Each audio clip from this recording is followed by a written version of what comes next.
The dust swirled around the trading post as Ayana dismounted her sturdy mare, her full figure causing the wooden saddle to creak under the shifting weight.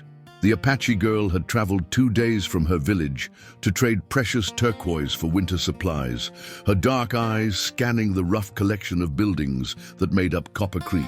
Cowboys lounged against the hitching posts, their spurs jangling as they shifted to get a better look at the unusual visitor. Their weathered faces broke into cruel grins as they watched her struggle to secure her horse, her traditional dress catching on the leather straps. The afternoon sun beat down mercilessly on the dusty street, casting long shadows that seemed to mock her efforts. "Well, I'll be damned," drawled Jake Morrison, spitting tobacco juice into the dirt as he nudged his companion. "Looks like we got ourselves a real Apache princess here, boys." His voice carried across the street, drawing snickers from the other men who had gathered to watch the spectacle. Tom Fletcher, a lean cowboy with cruel eyes, leaned forward in his chair outside the saloon. "Princess might be generous, Jake," he called out, his voice dripping with contempt. The laughter that followed was harsh and mocking, echoing off the wooden buildings like gunshots. Ayana's cheeks burned with shame, but she kept her head high as she had been taught by her grandmother, Nalnish. The old woman's words echoed in her mind. Strength comes not from the body alone, but from the spirit within. Her fingers trembled slightly as she fumbled with the reins, the cowboys' laughter growing louder with each failed attempt. She could feel their eyes boring into her, dissecting every movement, every stumble. The traditional beadwork on her dress caught the sunlight, a reminder of her people's proud heritage, despite the humiliation burning in her chest. "Need some help there, girl?" called out another cowboy, his tone falsely helpful as his friends erupted in fresh peals of laughter. "Maybe you should stick to walking instead of trying to handle a real horse." The words cut deep, but Ayana forced herself to remain silent, knowing that any response would only fuel their cruel amusement. Her horse, a gentle mare named Wind Dancer, seemed to sense her distress and nuzzled her shoulder comfortingly. The simple gesture from her loyal companion gave her strength, reminding her that she was not alone in this hostile place. The trading post door creaked open, and Samuel Hayes, the proprietor, emerged with a concerned expression. He was one of the few white men in Copper Creek who treated the Apache people with respect, having learned their language during his years on the frontier. "That's enough, boys," he said firmly, his voice cutting through the laughter. "The lady's here to trade, not to provide your entertainment." His intervention only seemed to amuse the cowboys further, their grins widening as they sensed an opportunity to antagonize both the Apache girl and the sympathetic trader. "Lady!" Jake Morrison stood up from his position against the hitching post, his hand resting casually on his gun belt. "That's mighty generous of you, Sam, calling that fat squaw a lady." The word hit Ayana like a physical blow, her people's heritage reduced to a slur in the mouth of this ignorant man.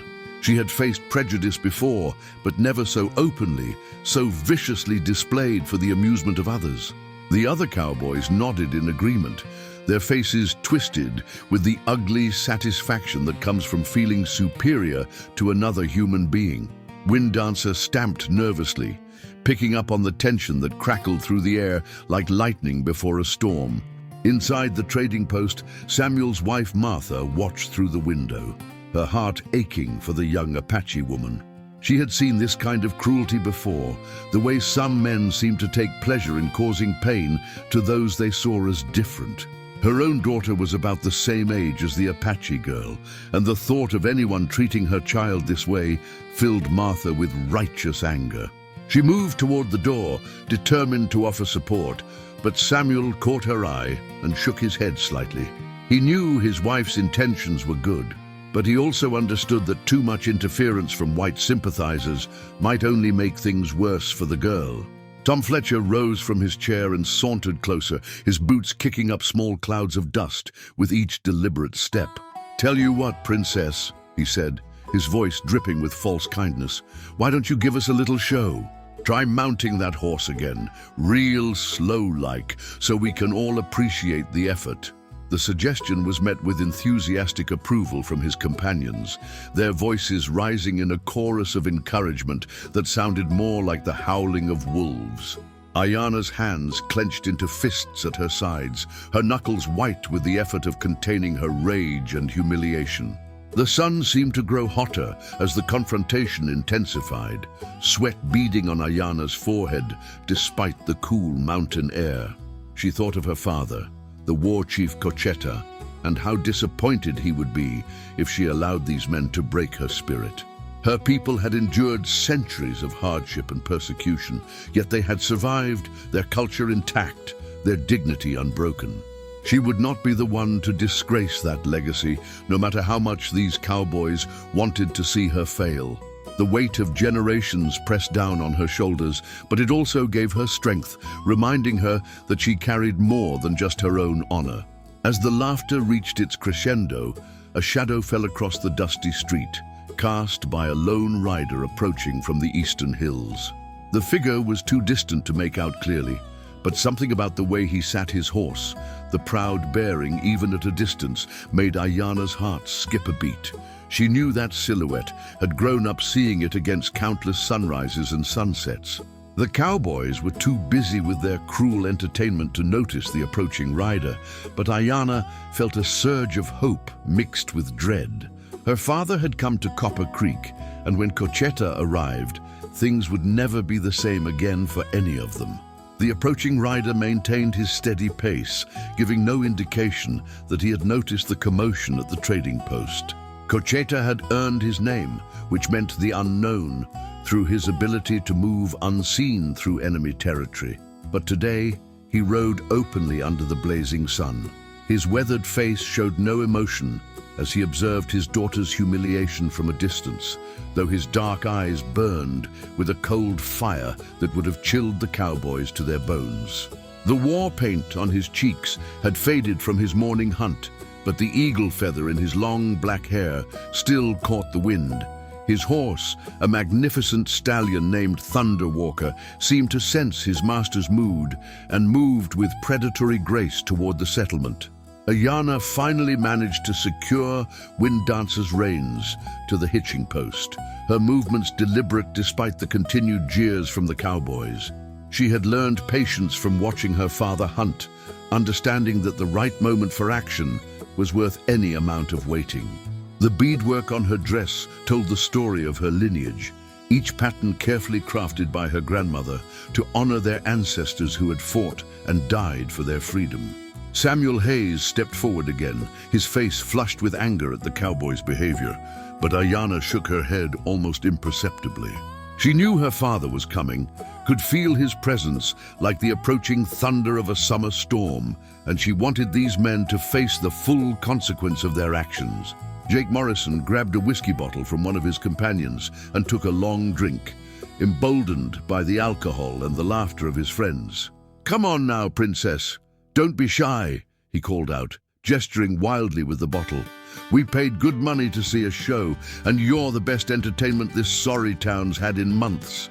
His words were slightly slurred, and whiskey sloshed over the rim of the bottle as he waved it in the air. Tom Fletcher pulled out a silver dollar and flipped it in the air, the coin glinting in the sunlight as it spun. "Tell you what, Apache girl, I'll pay you this whole dollar if you can mount that horse without falling off." The insult struck deeper than they knew, for in Apache culture, horsemanship was considered one of the highest skills, taught from childhood to both boys and girls. Ayana had been riding since she could walk, her connection with horses so natural that her grandmother had named her after the eternal flower that bloomed even in the harshest conditions. These men saw only her fuller figure and assumed weakness, not understanding that Apache women were raised to be as strong and capable as their male counterparts. Their ignorance would have been pitiful if it weren't so deliberately cruel, their assumptions based on nothing more than prejudice and malice. She touched the medicine pouch at her waist, feeling the sacred stones her grandmother had given her for protection and guidance. Martha Hayes could no longer contain herself and pushed past her husband to stand in the doorway of the trading post. "You men should be ashamed of yourselves," she declared, her voice ringing with moral authority across the dusty street. "That young woman has done nothing to deserve your cruelty, and I won't stand by and watch this continue." Her intervention caused a momentary pause in the Cowboys' harassment, but Jake Morrison's alcohol-fueled bravado quickly reasserted itself. Well, he sneered, turning his attention to the trader's wife. "Looks like we got ourselves another Indian lover here, boys. Maybe Martha here can give the squaw some riding lessons." The crude laughter that followed made Martha's cheeks flush with anger and embarrassment, but she held her ground. Samuel Hayes stepped protectively in front of his wife, his hand moving instinctively toward the shotgun he kept behind the counter. He had seen enough frontier violence to recognize the dangerous mood that was settling over the group of cowboys, fueled by alcohol and the mob mentality that could turn deadly in an instant. "I think it's time you boys moved along," he said quietly, his voice carrying the authority of a man who had survived 20 years on the frontier. "Take your business elsewhere and let decent folks conduct their affairs in peace." But his words only seemed to inflame the situation further, the cowboys sensing weakness in his reluctance to escalate the confrontation to violence. The distant rider was close enough now that his features were becoming clear, and Ayanna felt her breath catch in her throat. Cocheta sat his horse with the natural grace of a man born to the saddle, his presence commanding even at a distance. The traditional Apache warrior's clothing he wore seemed to shimmer in the heat, every piece carefully chosen to honor his ancestors and intimidate his enemies. His face was a mask of controlled fury, the kind of cold anger that struck fear into the hearts of his enemies and had made him legendary among both Apache and white settlements throughout the territory. The eagle feather in his hair stood straight in the still air, as if even the wind held its breath in his presence. Tom Fletcher noticed Ayanna's sudden stillness and followed her gaze toward the approaching figure, his cruel grin faltering slightly as he took in the sight of the Apache warrior. "Well, look what we got here," he said, though his voice had lost some of its earlier bravado. "Looks like the cavalry's arrived to rescue our little princess." But even as he spoke, something about the rider's bearing made him take an unconscious step backward, his hand drifting toward his gun belt. The other cowboys had noticed too, their laughter dying away as they watched the lone figure approach with the steady inevitability of fate itself. Jake Morrison spat in the dust and straightened his shoulders, but his eyes betrayed the first flickering of uncertainty. The afternoon shadows had grown longer while the harassment continued, and now they seemed to reach toward the approaching warrior like dark fingers pointing the way to retribution. Cocheta had stopped his horse at the edge of town, sitting motionless as he surveyed the scene before him with eyes that missed nothing. He could see his daughter's proud bearing despite her obvious distress, could read the story written in the positions and expressions of every person in the street. The trading post owner stood protectively near his wife, a decent man caught between his conscience and his fear. The cowboys clustered together like a pack of wolves, their earlier confidence beginning to waver as they realized they might have bitten off more than they could chew. As Cocheta finally urged Thunderwalker forward into the main street of Copper Creek, the very air seemed to change, charged with the electricity that precedes a violent storm. The war chief had buried more white men than he cared to count, had seen entire cavalry units flee before his strategic brilliance and legendary ferocity in battle. But today, he rode not as a warrior seeking glory, but as a father whose daughter had been dishonored, and that made him infinitely more dangerous than any mere soldier. His eyes never left the group of cowboys as he approached, and those brave enough to meet his gaze found themselves looking away after only seconds. The reckoning that Ayanna had sensed was coming had finally arrived, and before the sun set on Copper Creek, these men would learn the true meaning of Apache justice. Thunderwalker's hooves struck the hard-packed earth with the rhythm of a war drum as Cocheta entered the main street of Copper Creek. The war chief's presence seemed to draw the very life from the air, his legendary reputation preceding him like a shadow that stretched across the entire territory. Even the most hardened cowboys had heard whispers of his name spoken around campfires, tales of entire cavalry units that had vanished without a trace after encountering this Apache leader. His weathered hands rested lightly on his horse's neck, but every person in the street could sense the coiled violence that lay beneath his calm exterior. The eagle feather in his hair caught the afternoon light, a symbol of his spiritual connection to the great spirit that guided his people. Jake Morrison's bravado crumbled like sand as recognition dawned in his alcohol-clouded mind, the whiskey bottle slipping from his nerveless fingers to shatter in the dust. "Jesus Christ," he whispered, his voice barely audible above the sound of approaching hoofbeats. "That's Cochetta himself." The name passed through the group of cowboys like wildfire, each man suddenly remembering urgent business elsewhere, but their legs seemed rooted to the spot by a mixture of fear and morbid fascination. Tom Fletcher's hand froze halfway to his gun, the reality of his situation finally penetrating his whiskey-addled brain. The silver dollar he had been tossing fell from his trembling fingers, rolling away in the dust like his fleeting courage. Ayanna watched her father's approach with a mixture of pride and trepidation, knowing that the scales of justice were about to be balanced in a way these cowboys could never have imagined. She had seen this look in Cochetta's eyes before, during the war councils, when enemy tribes threatened their territory, a cold calculation that weighed lives like stones on a scale.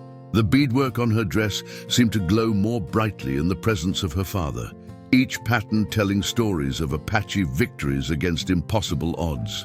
Her grandmother's teachings echoed in her mind. The eagle does not concern itself with the opinions of sparrows, but it will protect its young with talons of fire. The medicine pouch at her waist grew warm against her skin, as if the sacred stones within recognized the power of the moment. Samuel Hayes stepped forward slowly, his hands raised in a gesture of peace, but his eyes never left the Apache war chief's face. "Chief Cochetta," he said in carefully pronounced Apache words, his voice steady despite the tension crackling through the air. "Your daughter came here to trade in peace, as is her right under the treaties we have made." The trader had learned long ago that respect and honesty were the only currencies that mattered when dealing with Apache leaders, and he prayed that his years of fair dealing would count for something now. Behind him, Martha clutched his arm, her face pale as she realized they stood at the center of a powder keg that could explode at any moment. Cochetta's dark eyes swept over the scene, with the precision of a hawk surveying its hunting ground, taking in every detail from the broken whiskey bottle to the cowboys' terrified expressions. When he finally spoke, his voice carried the authority of wind through mountain passes, low and dangerous and utterly implacable. "I have come for my daughter," he said in perfect English, his pronunciation crisp despite the obvious effort it took him to speak the white man's language. "But I see that she has been entertained by your townspeople."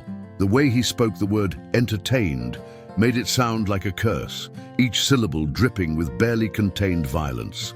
His horse pawed the ground restlessly, sensing its master's mood and eager to charge into battle.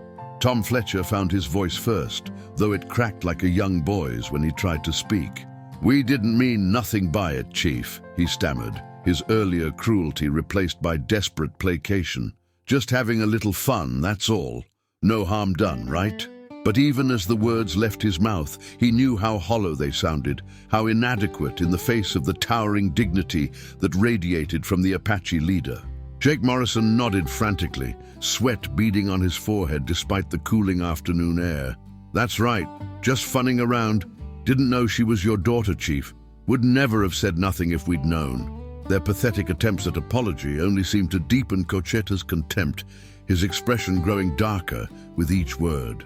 The war chief dismounted with fluid grace, his moccasined feet touching the ground without a sound, despite his powerful build. He stood barely 6 feet tall, but his presence made him seem to tower over every other man in the street, authority radiating from him like heat from a forge.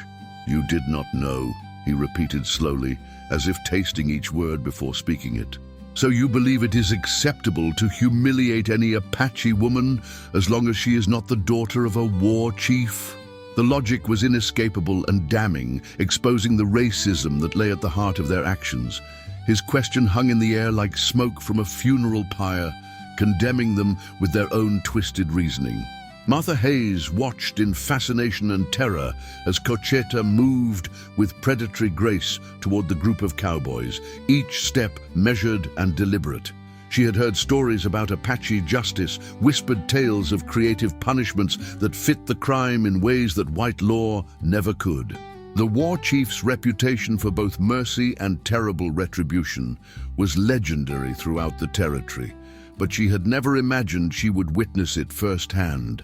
Her husband's hand found hers, squeezing gently as they both realized they were about to see frontier justice dispensed by one of its most formidable practitioners.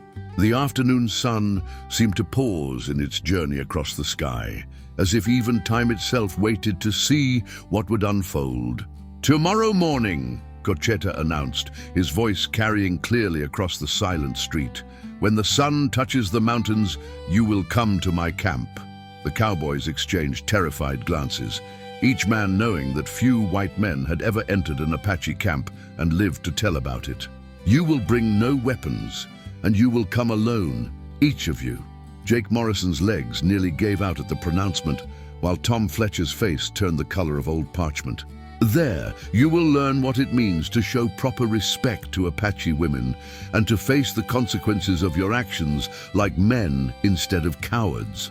The war chief's words were not a request or even a command, but a statement of inevitability as certain as the sunrise.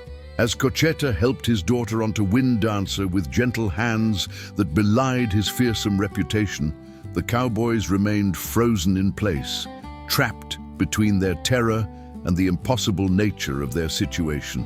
Running would only delay the inevitable and ensure their deaths, while facing the Apache war chief on his own ground seemed equally suicidal.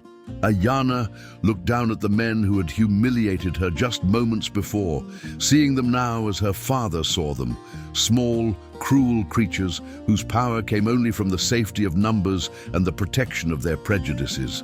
"Until tomorrow," Cocheta said simply, swinging himself back onto Thunderwalker with effortless grace, and father and daughter rode out of Copper Creek as the setting sun painted the sky the color of blood and justice. Dawn broke over Copper Creek with the promise of reckoning, painting the eastern mountains in shades of gold and crimson that seemed to prophesy the day's events. Jake Morrison had not slept, spending the night staring at the ceiling of his boarding house room and contemplating the various ways an Apache war chief might choose to end his miserable existence. Tom Fletcher sat on his porch, his rifle across his knees, knowing it would be useless against a man who could kill silently from 100 yards away. The other cowboys had scattered during the night, some riding hard for distant towns, but Morrison and Fletcher remained, whether from courage or the paralysis of absolute terror. Samuel Hayes watched from his trading post window as the two men began their reluctant journey toward the foothills, walking like condemned men toward their execution. The Apache camp materialized from the landscape as if it had always been there, hidden until Cocheta chose to reveal it to the approaching whites. Traditional wickiups dotted a sheltered valley, their curved frames covered with brush and hides that blended seamlessly with the surrounding terrain. Women moved quietly between the structures, their colorful dresses bright against the earth tones of their dwellings, while children played games that would teach them the hunting and survival skills of their ancestors. Warriors sat in the shade of ancient cottonwoods, their painted faces impassive as they watched the white men stumble into their domain. The entire village seemed to pulse with quiet life, a living testament to Apache resilience and adaptation that had survived centuries of warfare and persecution. Cocheta emerged from the largest wickiup as the sun climbed higher, his presence commanding immediate silence throughout the camp. He had traded his traveling clothes for the full regalia of an Apache war chief, his chest adorned with bone breastplate and silver ornaments that caught the morning light like captured stars. The eagle feather in his hair was joined by others, each one representing a victory in battle or a deed of honor that elevated his status among his people. His face was painted with the sacred symbols of his clan, geometric patterns that told the story of his lineage and his connection to the spirit world. Behind him walked Ayana, no longer the struggling girl from yesterday's humiliation, but a proud Apache woman whose bearing reflected generations of warrior blood. Jake Morrison fell to his knees as soon as he saw the war chief, his legs finally giving out under the weight of his terror and the magnitude of his situation. Tom Fletcher remained standing, but swayed like a tree in a strong wind, his face the color of ash as he took in the sight of dozens of Apache warriors surrounding them. "Please, Chief," Morrison begged, his voice cracking with emotion. "I got a wife and kids back in Missouri. I never meant no real harm to your girl." But Cochetta raised his hand for silence, his dark eyes studying the two cowboys with the intensity of a man who had spent a lifetime reading the souls of his enemies. The weight of his gaze seemed to strip away all pretense and bluster, leaving only two frightened men facing the consequences of their casual cruelty.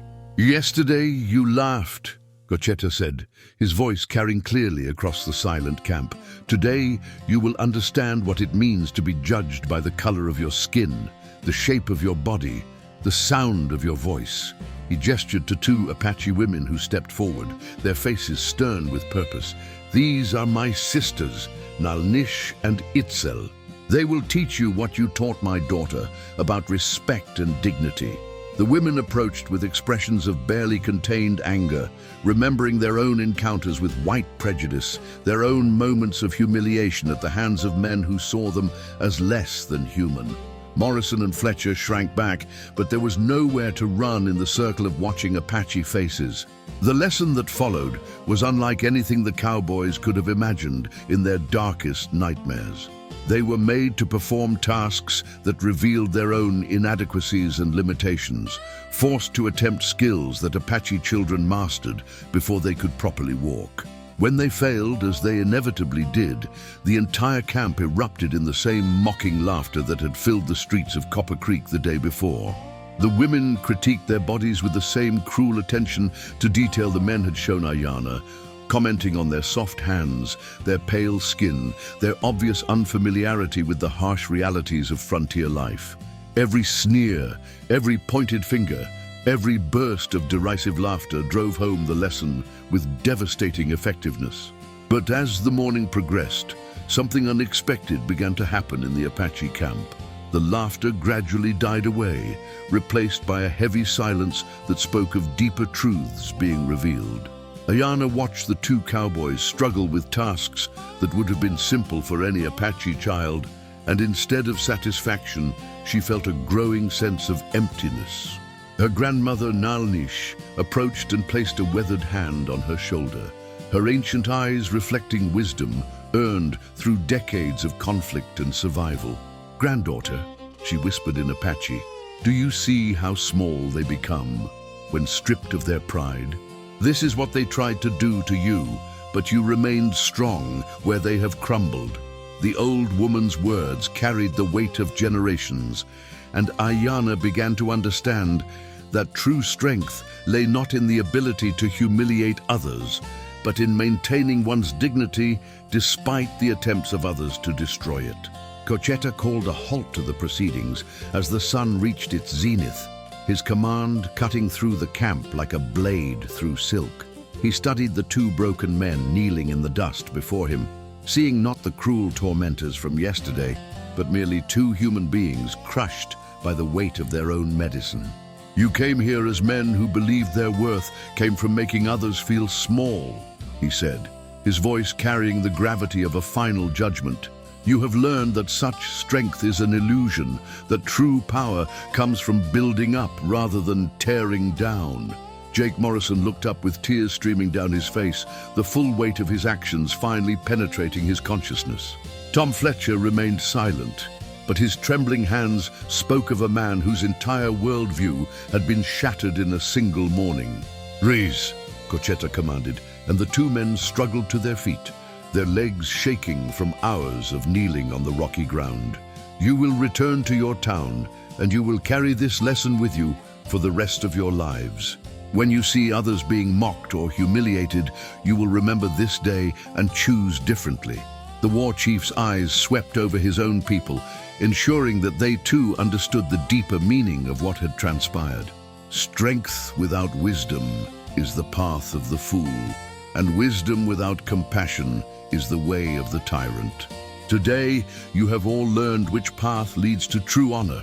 As the two cowboys stumbled away from the Apache camp, forever changed by their encounter with justice, served not through violence but through understanding, Ayana realized that her father had given her the greatest gift of all, the knowledge that dignity could never be taken away, only freely given up. The sun was setting over Copper Creek when Jake Morrison and Tom Fletcher returned to town, walking like men who had seen their own souls and found them wanting. They would never speak of what had happened in the Apache camp, but their behavior toward all people, regardless of color or creed, would be forever altered by the lesson they had learned. Samuel Hayes watched them pass his trading post and nodded with satisfaction, understanding that sometimes the most profound changes come not through punishment, but through the uncomfortable mirror of self-recognition. And in the distant mountains, as the Apache camp prepared for another night under the eternal stars, Ayana sat beside her father and knew that she carried within herself the unbreakable strength of her people, a strength that no amount of cruelty or ignorance could ever diminish. The laughter that had wounded her was now just an echo in the wind, overwhelmed by the deeper truth that dignity, once truly claimed, could never be lost again.